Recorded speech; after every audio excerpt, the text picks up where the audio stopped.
Hi, everyone. Welcome. My name is Aaron Rosen. I'm the president of the World Affairs Council of Miami. We're joined today by Ambassador Derek Mitchell and Dean Hoffman from the Miami-Dade College Honors College, as well as Trina Medarev from the World Affairs Council of Jacksonville, who is a co-sponsor on this event. Today, we'll be speaking about the crisis in Myanmar, the role of ASEAN, and the wider look at Southeast Asia and Asian Pacific affairs. We look forward to the conversation and the overview from Ambassador Mitchell. And we would remind the audience to input questions. We'd like for this to be an interactive session. The ambassador looks forward to receiving your questions, and we'll make sure to cycle through them over the course of this hour. So without any further ado, I'll hand it over to Dean Hoffman, who will make the introduction. Thank you. Thank you, Aaron. I'd like to welcome the Miami-Dade College Honor students and all in attendance tonight to our final Distinguished Speaker Series webinar for the spring 2022 semester. We look forward to a continued robust series of speakers in partnership with the World Affairs Council Miami as the summer begins. Tonight, we're fortunate to have Derek Mitchell, former U.S. Ambassador to Myanmar and President of the National Democratic Institute. Ambassador Mitchell has had a distinguished career in and out of the U.S. government in which he has witnessed the connection between democracy and international security. From 2012 to 2016, he served as U.S. Ambassador to the Republic of the Union of Myanmar. He was America's first ambassador to the country in 22 years. From 2011 to 2012, he served as the U.S. Department of State's first special representative and policy coordinator for Burma with the rank of ambassador. Prior to this appointment, Ambassador Mitchell served as Principal Deputy Assistant Secretary of Defense, Asian and Pacific Security Affairs in the Office of the Secretary of Defense. In that capacity, he spent 6 months as acting APSA, Assistant Secretary of Defense, and was responsible for overseeing the Defense Department's security policy in Asia. For his service, he received the Office of the Secretary of Defense Award for Distinguished Public Service in 2011. From 2001 to 2009, the ambassador served as Senior Fellow and Director of the Asia Division of the International Security Program at the Center for Strategic and International Studies. From 1997 to 2001, he served as Special Assistant for Asian and Pacific Affairs in the Office of the Secretary of Defense. He began his work in Washington as a foreign policy assistant in the office of Senator Edward M. Kennedy from 1986 to 1988. Most recently, Ambassador Mitchell has been a senior advisor at the Albright Stonebridge Group, the United States Institute of Peace, and the Center for Strategic and International Studies, as well as a lecturer for the Stanford in Washington program. He has authored numerous books, articles, policy reports, and opinion pieces on international affairs.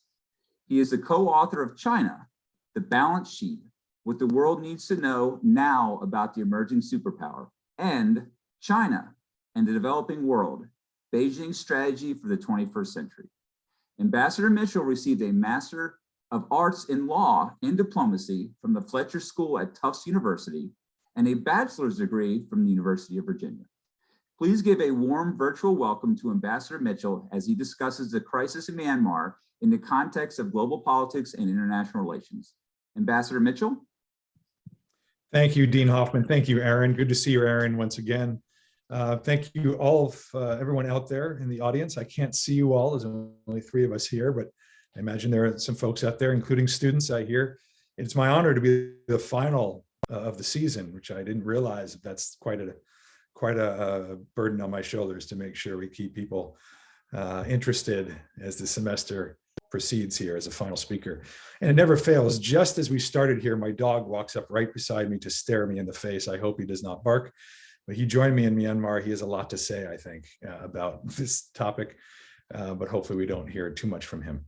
Again, thank you so much for the opportunity. And I just want to say a few things up top, just to give some context, because you all are international relations specialists. You are all interested in international affairs, and you know that countries come with their own context. Every country has its own history, has its own geography, and it has its own internal dynamics. And all of those go to how countries, what mindset countries have, in some ways, a soul of a country and how it drives developments. And I think understanding where Myanmar is today, you need to understand that context. And briefly, where Myanmar is today, I think all of you are probably aware.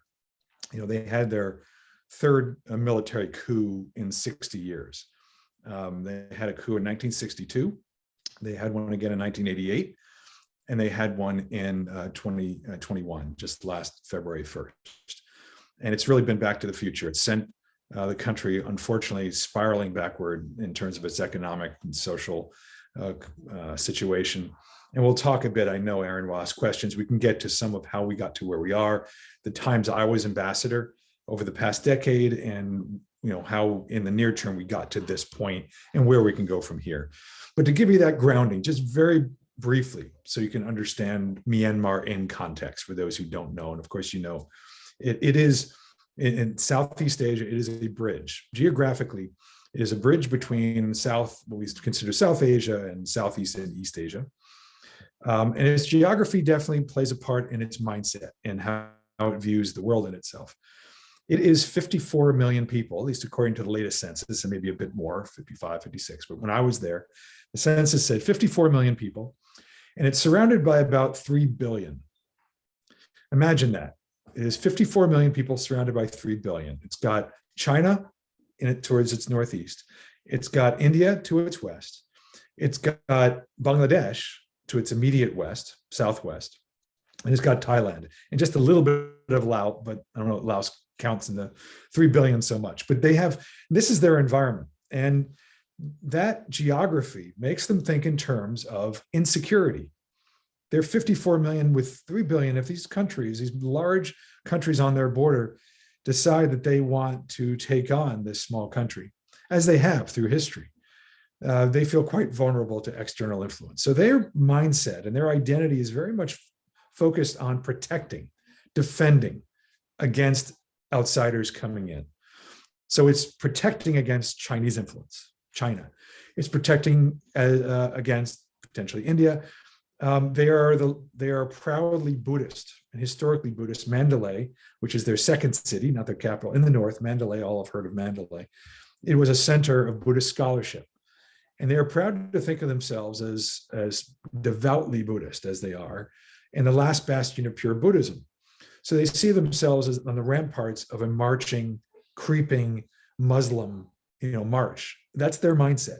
So they think about Bangladesh, and they think about the Muslim potential challenge to the Buddhist country in their own mind.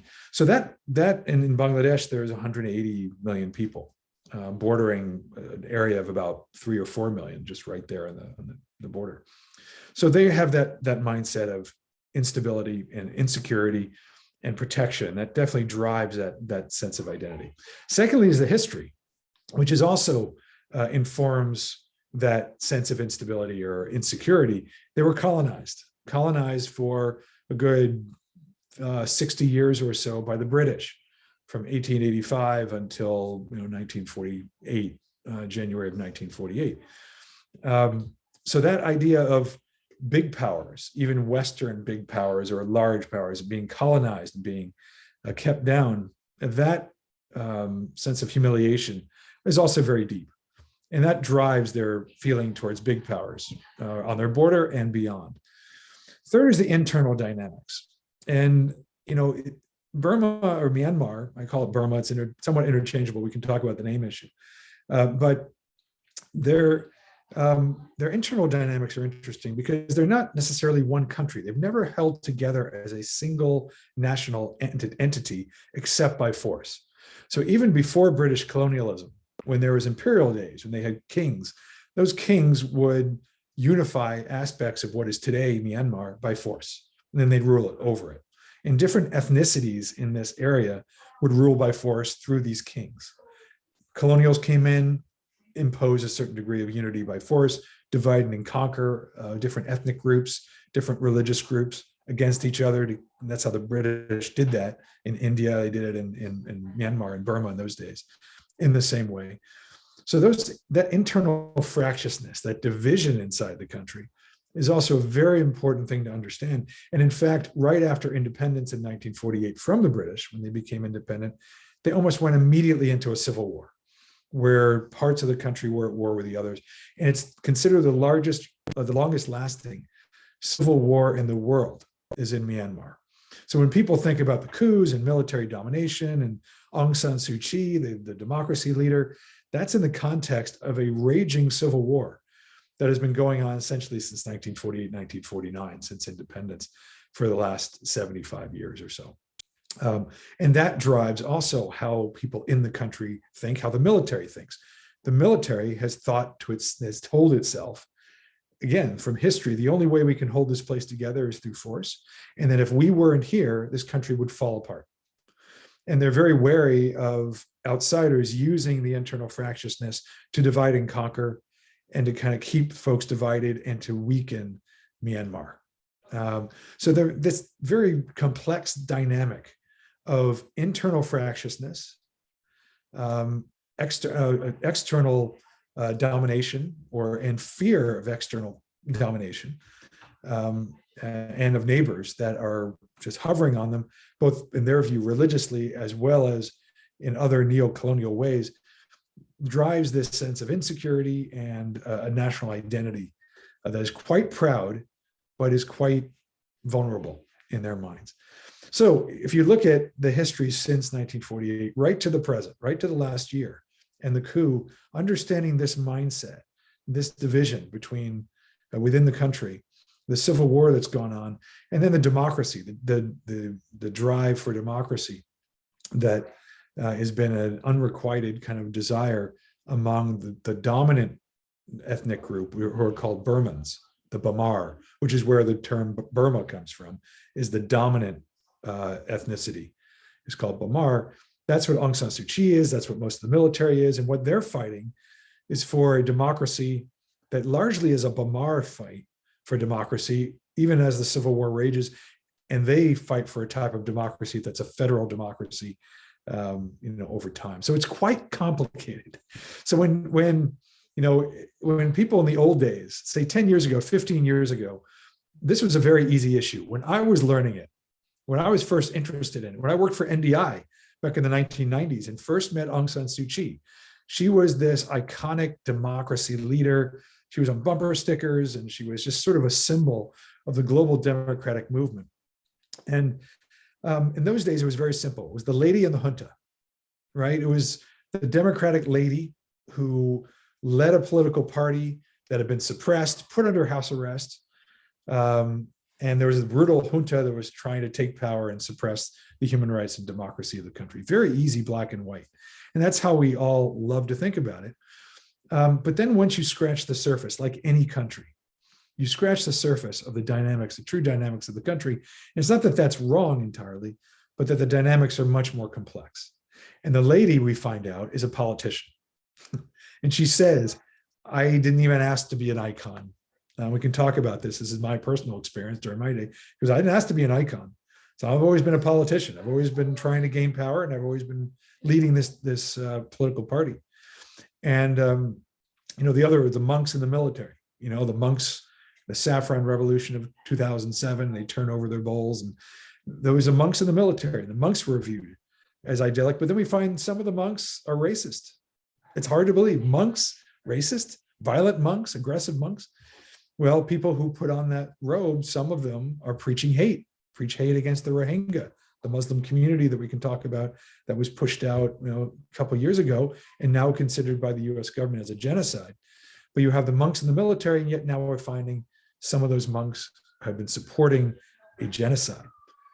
And the military, of course, they're playing every side off each other, and they view themselves as the true repository of national interest. So what do you do about such a complicated situation? Well, that was our challenge. And that's the challenge we have today. There are some things that are very clear. They are black and white, that people deserve their rights, people deserve their human rights, their basic dignity, that what was unleashed over the past decade before the coup was the right thing, that people came out of political prison, there were elections, they had a parliament, there was a government, at least in part, that reflected the popular will. And that is, I think, in our interest, in the interest of peace and stability inside the country and in the region. There's no doubt. But to find solutions to the problem of Myanmar, problems that of a civil war that's raged for 75 years, of a national identity that has never existed except through force, an understanding of federal union with a single national identity has never arguably ever occurred in Myanmar. How do you construct that out of this deep-seated distrust and division? Well, that's where it becomes a lot more complicated. So I hope maybe in the questions we can go through some of these complications or how we got to this point. And I want people not to give up on it because it's complicated doesn't mean we want to give up. The last thing I'll say about Myanmar before I turn to Aaron is that it is an absolutely gorgeous, beautiful, rich country with wonderful people who don't deserve what they've gotten for the past many decades. Everybody who came to visit me, who came to visit when it was open, and they opened up different parts of the country for the first time in decades, in 60 years in some ways, some parts of the country have been closed. People were mesmerized by the culture, mesmerized by the people and how welcoming they were and are, and the potential of this place that has essentially everything going for it. It has arable land, it has every mineral, it has oil and gas, it's got jade, it's got all the, it's got the rare earth metals that we need for our development. It's a rich country. The Chinese called it, in fact, the beggar with a golden bowl. That was their term for it, because they were underdeveloped and developed, in a highly resourced at the same time. But it's such an amazing, amazing, rich place that has such a tragic history and a tragic present. And its potential is so amazing and wonderful. I think we should invest in its future. We should try and find ways to assist it to get to where it ought to be, just like we should assist every struggling people around the world, struggling for their dignity, struggling for their democracy, struggling for their rights, as we fight for, as we have cherished in the United States for so long. So with that, let me turn it back to Aaron and we can have questions and talk further. Thank you, Ambassador. Thank you very, very much for the interesting opening remarks and the overview, especially the historical context. I know you love to talk about that, and we certainly love to hear it. And the National Democratic Institute must be very proud to have you back as president, given that you were working as a senior program officer there back in the 90s. So it's always nice to see people come full circle. I'll just note that, so we'll have a little conversation here, and then when we open it up to wider audience Q&A, we'll make the audience faces visible, and we'll highlight them, and they'll be able to ask a question, and we'll turn on their camera and their mic. Right. So we'll do that later in the conversation. So first, I wanted to touch on the more recent history, in particular the 1988 uprising, and then and maybe you could offer a little bit of insight as to what happened, what led to that, what went down, and then the imposition of U.S. sanctions in response that led to that freeze in bilateral relations until your later arrival back in 2011, 2012. It'd be very interesting to hear some about that, please. Yeah.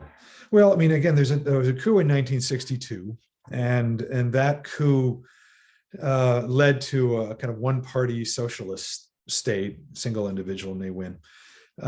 And they shut themselves off from the world and took what was the rice bowl of Asia. Myanmar, Burma, had been the rice bowl, the largest exporter of rice in the world. And it had, as a British colony, it spoke great English. You can get a degree in medicine at Yangon University, and you can then practice in London. That's how developed they were by 1962. Integrated with the world, there was some alienation. They were part of the non-aligned movement and all of that. They were a small country amidst large ones, so they had to navigate that. But they shut themselves off. So they went from being the rice bowl to a basket case economically. So by 1988, 1987, 88, there was a lot of unrest inside the country. There was a restructure of their currency and their economy, and people had just had it. So they went out to the streets and they mobilized against the government at the time because of this economic hardship. And what was interesting at that time, Aung San Suu Kyi, and we should say something about her, is that she was there at the time taking care of her sick mother. Now, who is she? Her father was essentially the Abraham Lincoln and the George Washington of Burma, of Myanmar. He was the leader in the anti-colonial movement. He founded the military. He founded what they call the Tatmadaw today. He founded that military, head of that military, and was the one who negotiated the liberation, as it were, the end of British colonialism and the independence of Burma in 1948. So he was part of that leadership. But on the eve of that independence, in July of 1947, he was assassinated along with his cabinet. So he became, and they call that Martyrs' Day, July 19th, 1947. They honor that to this day. So he's viewed as kind of like that mythic figure, kind of John F. Kennedy, Abraham Lincoln, the martyr who represented the lost hope of the country, the potential hope and promise of this great country, and everything that followed. People would go look back to him as being wanting to get back to that hope and promise. Aung San Suu Kyi is his daughter, and when she happened to be in Myanmar, in Burma, in 1988. At the time of these uprisings. And she gave a speech at the Shwedagon Pagoda, the beautiful pagoda in the middle of Yangon, that symbolizes the heart and soul of the country, essentially. She gave a speech there in August of 1988 and spoke about people's rights and democracy, and immediately became the charismatic leader and the figure they needed to galvanize this very divided country, as I talked about earlier, and made them more united in service of democracy. The military, of course, found her to be a threat, fundamentally. Put her under house arrest in 1989. She had left her family in Britain, went to Burma. Now she was separated from her family, but she was, accepted that. Was under house arrest in 1989. 1990, the military decided they'd have election anyway, thinking it was all controlled, they'll have no problem. They ran a reasonable election, and actually Aung San Suu Kyi's party won that election in a landslide. The same number she got in 1990 with her National League for Democracy party, she got in 2015, and then took over the government in part, and same number, maybe slightly more in 2020. So very consistent support, but the military did not accept that result of the election. They didn't accept her taking over. They kept her in house arrest. And that started this trend of sanctions. She won the Nobel Peace Prize, by the way, in 1991, I believe it was, under the auspices of Václav Havel, who became very close to her in Czech. And she became that kind of in absentia part of this network of democratic promise. We got to know, all of them, like Mandela and Havel and Madeleine Albright, who was NDI's chair until she passed away. And she became kind of that figure for people, and became very interested. It's interesting just to say, I'm sorry as an aside, but a very bipartisan way. She was, and I can't think of any issue or any person that can unite Mitch McConnell, Barack Obama, John McCain, Hillary Clinton, Bono. You could just think of all these different people who rallied around that figure of Aung San Suu Kyi and Burma and Myanmar. It was remarkable. And steadily, because of her, because of what she represented, steadily there were sanctions on the situation, where the United States felt we can't contribute. We don't want to have, it became investment sanctions, trade sanctions, diplomatic sanctions. So the first was diplomatic. Our ambassador left in 1992, and then I think it was 92 or 90, maybe he left in 90 or 91, but it was 1990, I guess.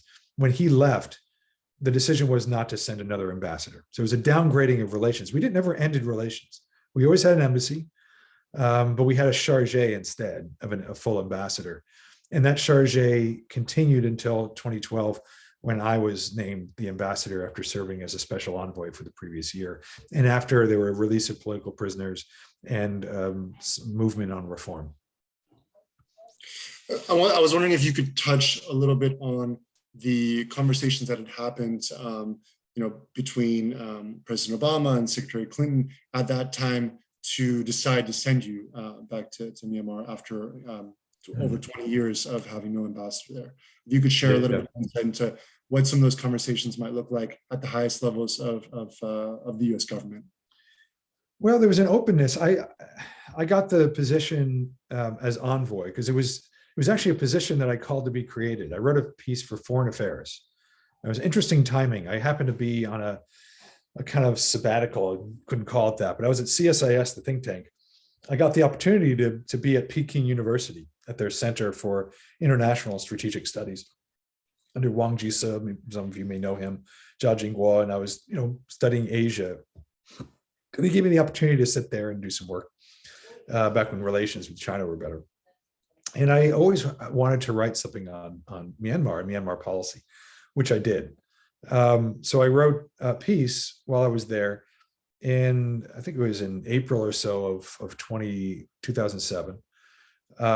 It got accepted by Foreign Affairs and was printed right after the Saffron Revolution in October of that year.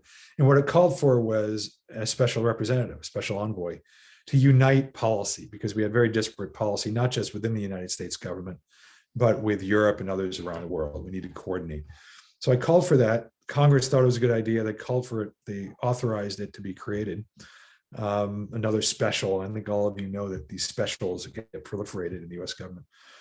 And then I was asked to be that special envoy. They needed somebody. It was the Obama administration. I was in the Pentagon, and they called me and said, would you do this job? I didn't expect anything to come of it. I didn't expect any change. I didn't see any evidence there was going to be change or reform in Myanmar. It was pretty hidebound. They were pretty rough, but I took the job. And I was an envoy for a while, and I just went out there with really no directive, no particular talking points. But I went, and their response to me when I went to Burma, and it was a question whether I'd even get a visa to go, but I had conversations with the leadership, and they said, look, we want a good relationship with the United States, and we want to make a transition to democracy, and we believe in human rights. And I said, okay, because you're not going to take that at face value. So I said, well, if you believed in democracy, you wouldn't have people in prison who were in the streets in 1988 and beyond who were asking for democracy. They would be your allies and your partners, not your enemy. If you believe in human rights, you wouldn't suppress people's voices. You would embrace it. You would allow for that voice to be heard. You believe in peace, you wouldn't be fighting the ethnic nationalities. You'd be talking to them and building peace. And if you want a good relationship with the United States, we need to see progress. There are sanctions in place. There were conditions behind the sanctions. And I said, without seeing tangible progress, and we use that term, exactly that term, we need to see tangible progress, not just words. We would have, and I call it action for action. If you take actions on this, we'll take actions as well. And my line was, we believe, we want your country to succeed. We believe your country can be a great country. We believe your country has tremendous promise, and that promise is being suppressed. But we cannot work with you unless you are able to make these changes and show you are sincere. And if you do that, we will then reciprocate, and we will do things in turn, action for action. So it was kind of a testing, because there was no trust between the two sides. But I tried to tell them and commit that I'm here to try to work out maybe a way forward. So my strategy was always to get them to, because they would talk about reform, they didn't know what that really meant. They would talk about democracy, they didn't know what that really meant. So I would try to say, here are some things that you may want to do to demonstrate good faith. This is what you mean. This is what democracy would really mean. And if you do that, we will lift the sanctions, ease the sanctions, and we'll show benefit. That gets to your question. It's a long answer, but I think that it's important to understand how we did the diplomacy to get to Obama and Clinton. Clearly, they were interested in potentially having a different relationship with Myanmar. They did a policy review in 2009, and I talked briefly to Secretary Clinton beforehand. So they were interested, but very wary of this, and they needed to see progress. A lot of, hit the Capitol Hill, Congress had sanctions in place, and they were not going to move unless Aung San Suu Kyi was happy. So as these things started to happen, though, we saw them release political prisoners. We saw them have dialogue with Aung San Suu Kyi. We saw them start a nascent peace process with the ethnics and say the right things. And then we did the big move, the big risky move. And in fact, this was in mind even on my first visit as envoy. That big risky move was sending Hillary Clinton, Secretary Clinton, to Myanmar in November 30th, December 1st of 2011. This was a big risk to send the Secretary of State to a country that we had isolated, that we had sanctions on, that there was a Capitol Hill and the human rights community were watching this and did not want us to give them any sense of legitimacy. Big deal when you send a Secretary of State. But we thought it was worth a risk to see if we can use that big chit in order to, as leverage, to get further progress, to show that we were sincere in wanting a different relationship. But we didn't know if they're going to release political prisoners and do all the things after that. They could have just pocketed that and run away. But in fact, about 4 weeks later or 6 weeks later, I had visited and then was in Thailand, turned on my that time I had a BlackBerry, I think, and saw a text of all of these political prisoners being released, and they were all of the major ones. And I sent that word back to State Department and said, this is everybody. We thought maybe they'd give a few here and there. They released pretty much everybody. There's still people, but the big names were released all at once. And that showed that they were at least sincere to a degree about reform and opening. And that added to, kind of back and forth, that resulted in President Obama going in 2012, first presidential visit ever to Myanmar. And to this date, for the only presidential visit ever to Myanmar. Thank you very much. Very interesting. I mean, it's a look into a different time now, right? Sitting in 2022 and looking at the country now in conflict. Very, very tragic news. We're all watching the humanitarian, the political situation. And also now, there since late January, there's been a sort of unification of opposition forces, again, calling for democracy, talking about a free and democratic Burma.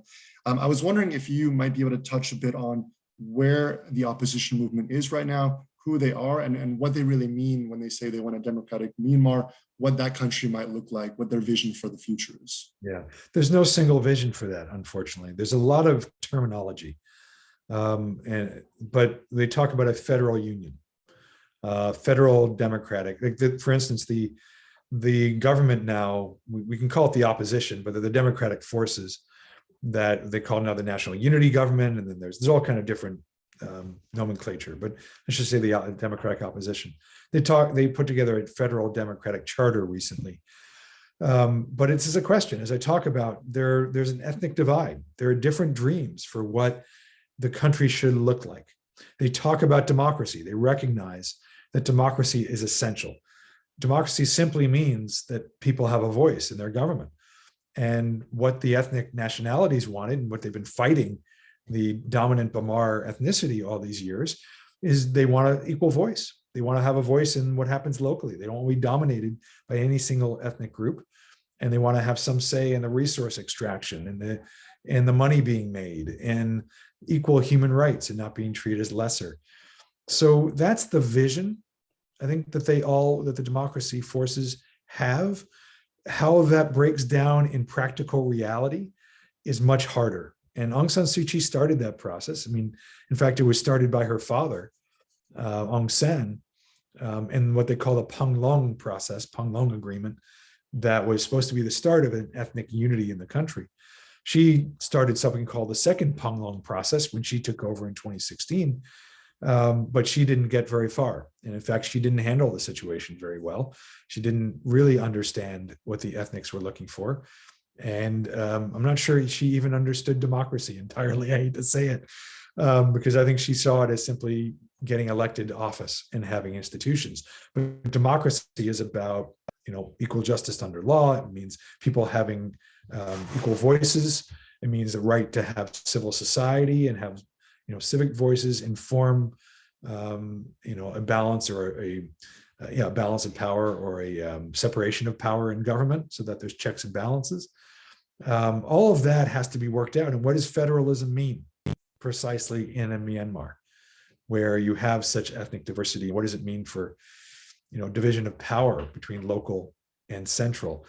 So you ask a very, very complicated question. The simple answer is they all want democracy. The complicated answer is, what does that democracy actually look like in practice? And that's very hard to say at this point. Thank you, Ambassador. I'd like to zoom out a little bit and look at the more regional angle, the international angle. So as we discussed ahead of this conversation, the UN General Assembly the UN General Assembly had passed a non-binding resolution to prevent countries from, sending arms, to prevent the arms flow into the conflict. But that's non-binding. A binding resolution in this UN Security Council has not been successful, largely due to the resistance from China and Russia. I was wondering if you might look a little bit at the role that China and Russia play in the conflict, and then also look at the role that ASEAN is playing, and take a little look at this regional overview for us. Right. And that's very important. As I say, the neighborhood and the context is extremely important. As you say, China and Russia have historically, this is, back in the old days when the military dominated, they would veto UN Security Council resolutions that would condemn Myanmar for anything. They would view it as violation of internal affairs, et cetera, et cetera. And they were doing it as much for self-preservation because they didn't want to set precedents where the UN can speak on these things that then they can use to speak on internal affairs in Russia or China. But you raise a really important question. I'll start with China and Russia to begin. The China factor is extremely complicated in the sense that it's simple and complicated. Simple in this sense. China wants a sphere of influence. They believe that Asia and their environment, their region, should be dominated by at least Chinese interests need to be first among equals, as it were. Their interests need to be respected more than any others. And in fact, the Chinese ambassador essentially said that to me. There were 3 Chinese ambassadors when I was there. And the third, as I was leaving, he came into my office and said, look, I don't want you to travel to Kachin State or Shan State in the north and the east along China's border, as it were. So I don't want you to travel there. You have to respect our interests. And I found that remarkably bold and out of line. And I responded not exactly like that, but I did say that, that's up to the US and Myanmar, and we have history and relationships there. And in fact, the last trip I took as ambassador was to Putao in northern Kachin State, which I was going to do anyway, but I probably would have done because Chinese told me not to, and we can't let them tell us what to do. But it's China wants a sphere, and they see Myanmar as essentially its west coast. Myanmar is its access to the Indian Ocean, which is extremely important to it, because otherwise they only have access to the Indian Ocean through the Malacca Strait. Those of you who study Asia understand the Malacca dilemma that they have. It's a strait where a lot of their oil and gas come.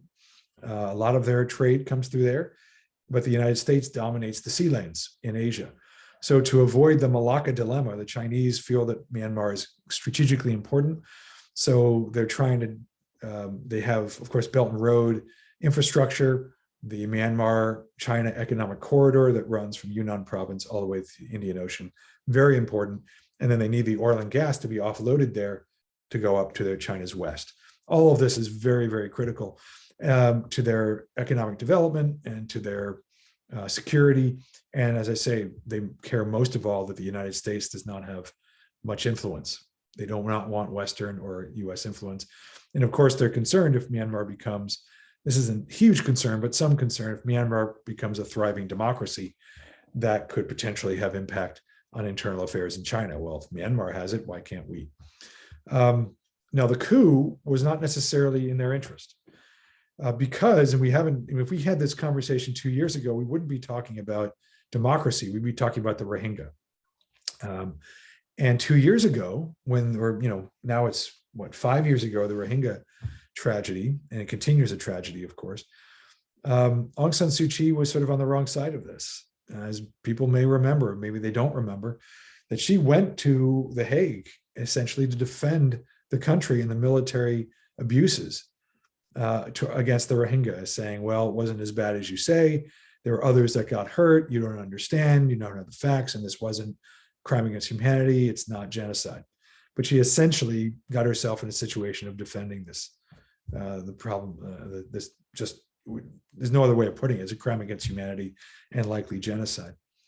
But that's, that was her, but that made her then alienated from the West and the rest of the world, and basically isolated the country. So you had essentially the same situation that had occurred, say, in 2008, in 2018, except this time it was the democratic forces that were being isolated because they were part of this unspeakable tragedy. China then had it good. They loved that. They were defending the democracy, the democratic forces inside the country at the UN. So they had it okay. Now with the coup, China is viewed once again on the wrong side of the issue. The Chinese are trying to play both sides. They haven't completely sided with the military. In fact, the military hates the Chinese. And get more into history, I hate to make it more complicated, but they fought each other on their border for a long time. Just 30 years ago, they fought, and they still fight along that border. So there's no love between the military and the Chinese. So they had it good with Aung San Suu Kyi. They didn't have it so good. They don't have it as well with the Chinese, with the Myanmar military. But so there's a very complicated dynamic there. With the Russians are not complicated at all. They sell weapons, and they've historically had relations on nuclear physics and military to military contact, and they love selling weapons as long as they get money back for it. So they're like a vulture everywhere. They go where places are unstable and nasty, and they make money. But they're never closer now. The Russians and the Myanmar military are tight now, and they support what each other is doing. And what each other is doing has some analogies to one another, I would say. ASEAN, I'm sorry to go on so long. There's so much to say on these topics, but ASEAN, they're also caught. And what's interesting now is they're actually playing a better role than they ever had. Traditionally, in the old days, they'd say, engage with them. Constructive engagement will get you further than sanctions. Always against sanctions. They're still against sanctions. And many of these countries will do business with Myanmar. And many of these countries as well, the ethic of ASEAN is the 5 principles of peaceful coexistence, non-interference, respect for sovereignty. That's many of them are in glass houses, so they want to be careful about setting precedents, like in Cambodia or elsewhere. But they were disgusted by this. This was so blatantly indefensible activity, and what they're doing is so blatantly brutal. Again, like what Russia is doing in Ukraine, there's no defense against the killing by this military of defenseless women and children, and shooting people, sniper shots in the head, or holding people hostage because of family members, and just burning villages. I mean, it's just, I wouldn't even call it a military. They're just thugs with guns. That's what they are. They're thugs with guns. I mean, there's no military in the world whose defining mission is killing its own people, because they don't have an external threat. That's how they've made their name for the past 60 years, is killing their own people. Whether it's ethnicities or now it's population writ large. So it's very embarrassing to ASEAN, and it's now splitting a bit. Some of Indonesia, Malaysia, Singapore have actually been disgusted not allowing the Myanmar military to have a seat at the table in ASEAN discussions. Typically, they'll say, well, sovereignty, they seem to be running the country.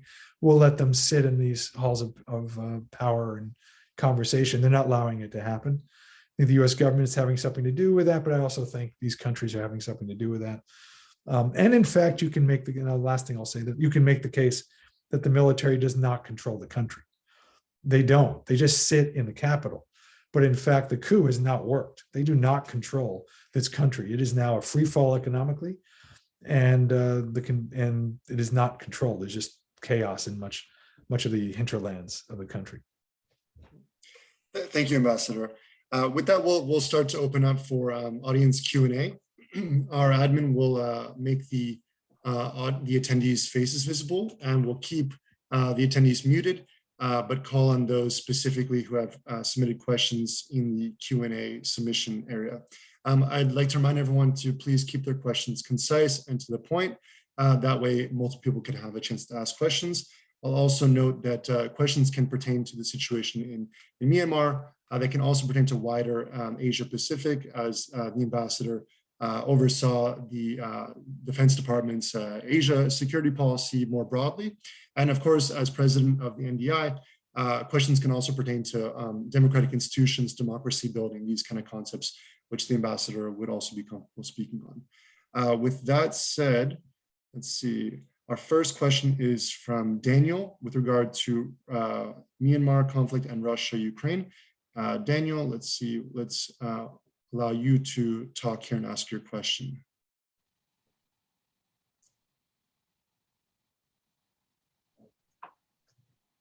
Yeah, go ahead, Daniel. Hi, can you hear me? Yes. Hello, Ambassador. Hi, Daniel. My question is that, a lot of people are saying that the situation in Burma is not, it's not like what's happening in Ukraine, because it's a civil war versus, another country invasion. But I see a lot of similarities, in fact, a lot more similarities than differences, because it's, it's one side is so much more powerful than the other. And the other side is pretty much powerless. They're both fighting back for democracy.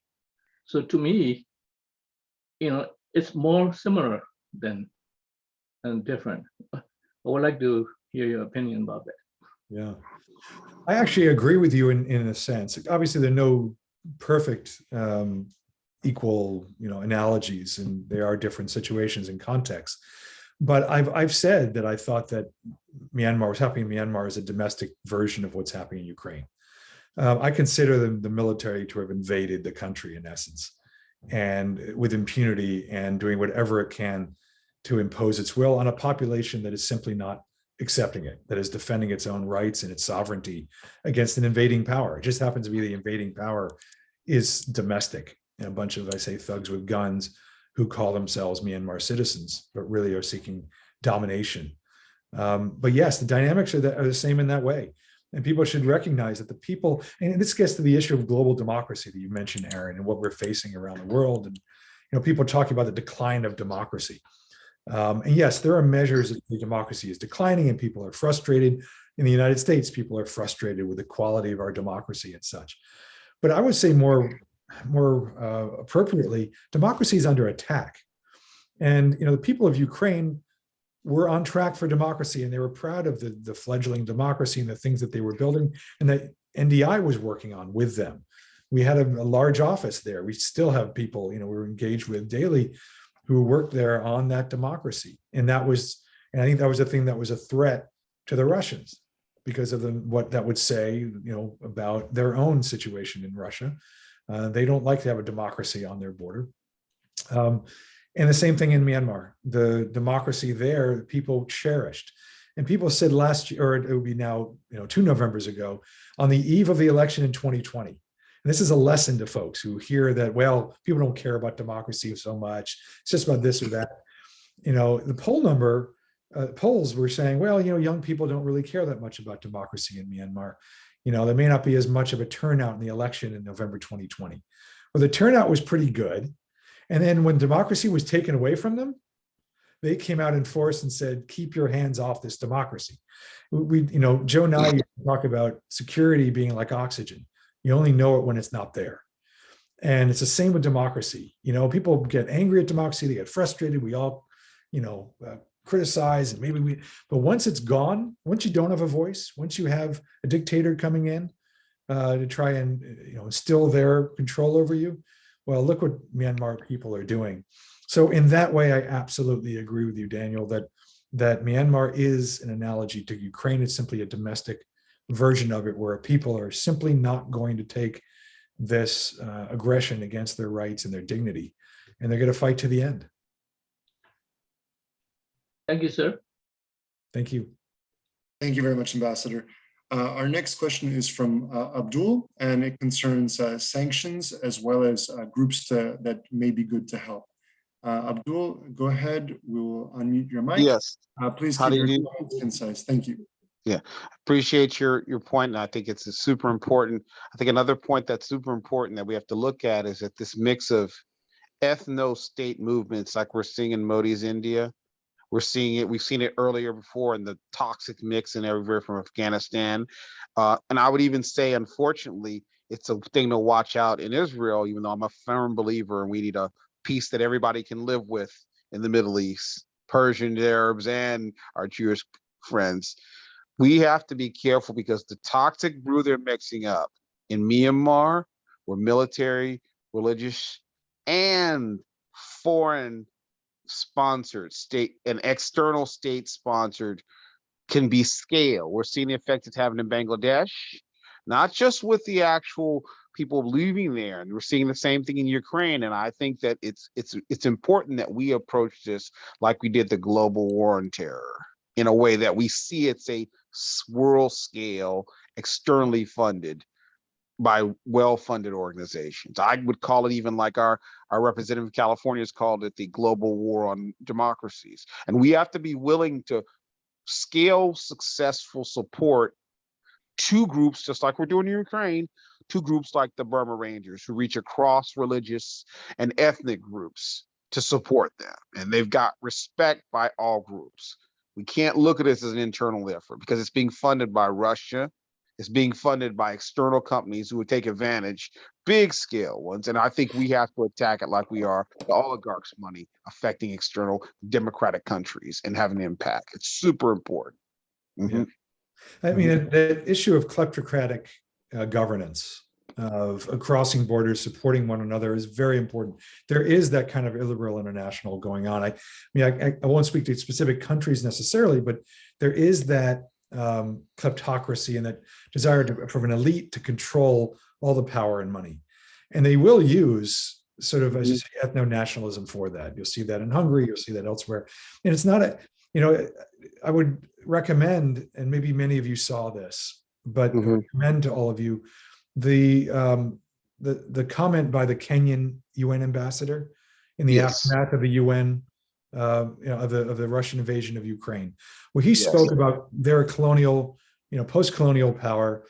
The dynamics in the country were not what they would wish. The results of colonialism, with all the diversity of tribes or whatever, ethnicities. All that. I'm half South African. Right? And I would say yes, and I think everybody should see that, because there's strength in diversity, but there's complications, and trying to make things of one ethnicity, of one domination. This is where democracy really overlaps with peace. You need to have listening. You need to have equal justice under law. If you don't have that, and this is, and we talk about what is the answer in Burma or Myanmar, and what is their vision, there has to be a sense that every voice matters equally. And if there isn't, there will not be peace. And what you said is super important, Ambassador. Actually, I would even go further, though. I have to say this as a person whose family was a part of the actual ANC. It was super critical. My uncle ran the ANC chapter in Britain. My father raised money, and that's why I married American. And we're from a progressive family, a Muslim American military families back to American Civil War. We have issues with things now in justice, but we have to create a space and a place where we can have a peace that may not be perfect, but we can all live with it. And that's where I would differ about kleptocracy. I have to go beyond that and say this is actually a part of the world fascist movement that my grandfather fought in World War II. And this is not we deal with, I'm a Chicago guy, politics and money. No, this is fascism. And let's be real, that's state-sponsored and we lost him. Sorry about that. Abdul, I'm not sure if it cut out, but we need to keep the questions concise to move on to the next attendee's question, to be fair to everyone for their time. Ambassador, I'll get to the next question. Sure. The next question is from Roger. Thank you, Abdul, by the way. The next question is from Roger. It concerns accusations of genocide and the combination of preventing genocide, yet also adhering to non-interference in internal affairs. So Roger, we'll open up your mic and you can ask that question. Thank you. Well, I've got nothing else to say beyond what I said in the printed Q&A.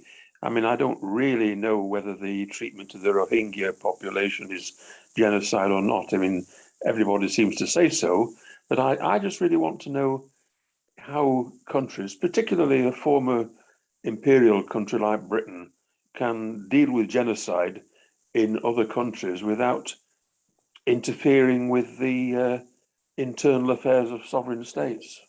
Yeah. I mean, I can't speak to, I only know this is what the judgment of the US government was and lawyers who look at this. Genocide is, and it's both a political, kind of term. It's used in political ways, like President Biden did yesterday, talking about what Putin is doing in Ukraine, as well as a legal definition. And I can't speak to it. I do know that, look, and I talked to the previous government and many people in Myanmar about this. They didn't want the Rohingya in their country. They wanted to get them out of the country. They would talk about them locally as animals and as subhuman. And they don't agree that the notion of Rohingya exists. Even the term is something they don't believe as a separate ethnic group. They don't acknowledge exists. They call them Bengalis. They consider them to be migrants that came over from Bengal, which was Bangladesh. They see them as, at best, a residue of British colonialism, which is when that was one unit, then of British colonial Raj, the folks from what used to be, British India, would come over, and back and forth, and they were sort of caught in Myanmar. So that was, I don't know what you consider genocide. There's certainly mass atrocities that occurred. There's mass murder of thousands, not tens of thousands of people. But whether it's genocide or not, I don't know. But it is important to say that it shouldn't be, this is a legal matter, and it transcends borders. So it is the purview of governments and the international society beyond internal affairs for us to make a judgment as to whether it is genocide or not. It is not up to a government itself. And that is a legacy of our history, that we need to be alert to these things and call them for what they are, to try to ensure that they never happen again. I'm just wondering what we can do about it when we see it. What we can do about it, that is the question. As we're trying in Ukraine, we're trying to fortify them to defend themselves.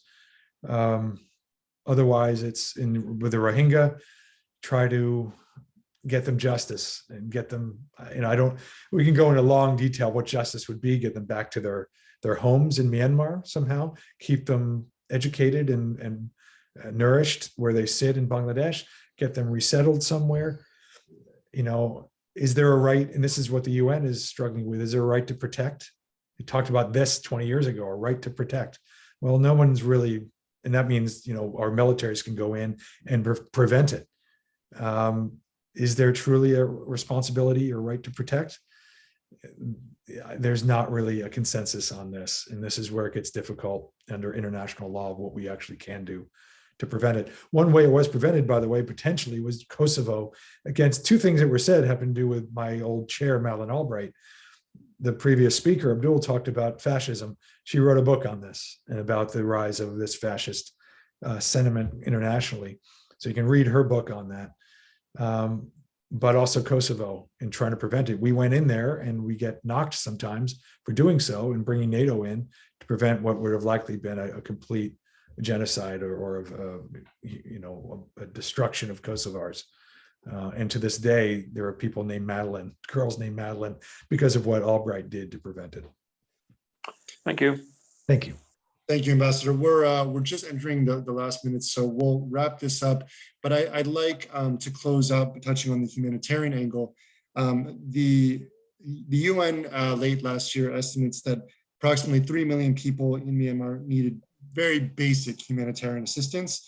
And the UN's Office of Coordination for Humanitarian Affairs estimates up to 14 million need some type of assistance more broadly.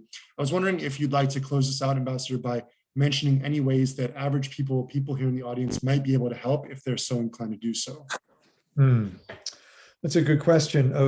On the humanitarian side, there are various ways inside and outside the country to do that. We need to find ways to get this into the country, and not through the military. The military is sitting there and they say, sure, get humanitarian aid in. We have poverty, we have economic devastation, which is because of the democratic forces and what they call terrorists who are fighting back against them. Of course, they're not terrorists, they're defending their lives and liberties. The question is, how do you get things in? And there are there are NGOs inside the country who have networks who can disperse it. And the US government is doing that, trying to do that.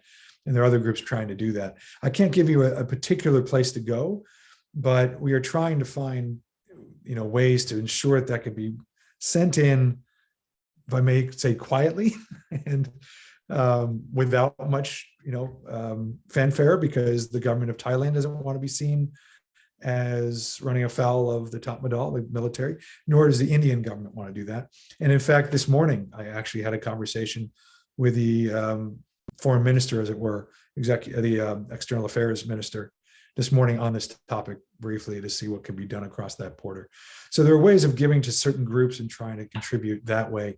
And there are definitely various funds that can help. Burma Rangers is one that was mentioned. I don't need to mention many others. The other thing that can be done back here is there are a lot of people that have left the country and looking for places to sit.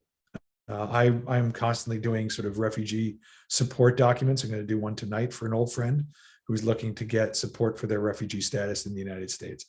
Maybe the university or others in Florida can help protect people who are in need and would otherwise be sent back, and to really harsh, they would be sent back and they would be in literal danger.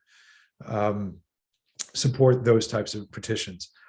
Another, and I just say this in conclusion, it's one that I've just been a patron of, the US ASEAN Business Council Institute. The US ASEAN Business Council is based in Washington. They work on helping support business, investment, responsible investment in Myanmar. They're putting a freeze on a lot of that investment, but they do represent government business interests. They put together a fund through their institute to support students in the United States, Myanmar students who are studying here. Many of them now, because of economic conditions in the country or other support, financial support they had received before the coup, are now vulnerable financially. So they are raising $2 million a year over 3 years to support students in overseas students who frankly are the hope of the future of the country.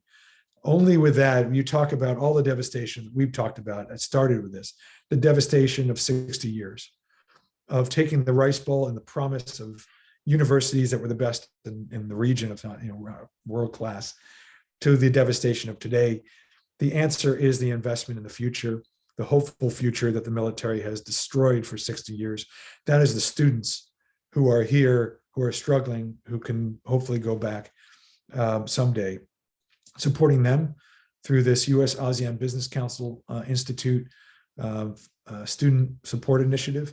Giving to that will be an investment in the future of the country that I think is essential. So all of that I think is useful. And again, thank you. I hope I didn't speak too much over this hour. I went on a lot, but there's a lot to talk about to give you the context and sense of what this very, very complicated country is about. Absolutely. Well, thank you very much, Ambassador. Thank you to the NDI as well. Thank you to Miami-Dade College Honors College and the World Affairs Council of Jacksonville, our partners and sponsors on this event. If you like what you saw and like what you learned tonight, we hope you learned something. Please consider checking out our website, worldaffairs.miami. If you want to support us, please consider becoming a member. Ambassador, yes, go ahead. Yeah, one more thing. I'm probably the worst president in the world. I could also say you can give to NDI. So we have set up a fund. We get program support from USAID, from the National Endowment for Democracy and others, but we do need underwriting support of various kinds. And we have set up a fund in Madeleine Albright's name. And she actually authorized a fund in her name, in memorial. So you can go on ndi.org and look for give to NDI and to underwrite what we do in Myanmar as well. Sorry. Thank you, Ambassador. No problem. And our condolences to your organization's huge loss as well. Thank you very much, everyone. Thank you, Ambassador. Thank you all for your time. Apologies for running 4 minutes over. We like to keep a tight ship here normally. We'll see you all next time. Thank you all. Have a good evening. Thank you.